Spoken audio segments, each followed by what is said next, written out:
असली तर भाऊ तिला मदत करतो. पुराणामध्ये आपण ऐकलेलं आहे. आणि द्रौपदी वस्त्रहरणाचं सर्वांना माहीत आहे प्रसंग. तिने कृष्णाचा धावा केला. म्हणजे बाई जेव्हा संकटात असते तेव्हा बाई भावाचा धावा करते आणि भाऊ तिच्या मदतीला येतो.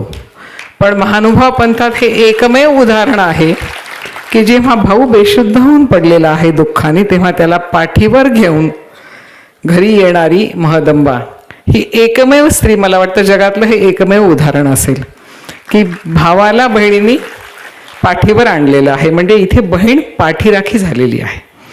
आणि हे उदाहरण इतकं महत्त्वाचं आहे आणि इतकं ह्या क्षणी सांगण्यासारखं आहे, कारण आज आपण जे जगणं पाहतो आहोत, शेवटी व्याख्यानं कशासाठी, शेवटी चिंतनी कशासाठी, आणि हे विचारांचं जे आपलं आदान प्रदान आहे हे कशासाठी, तर दररोज आपलं जगणं समृद्ध करण्यासाठी.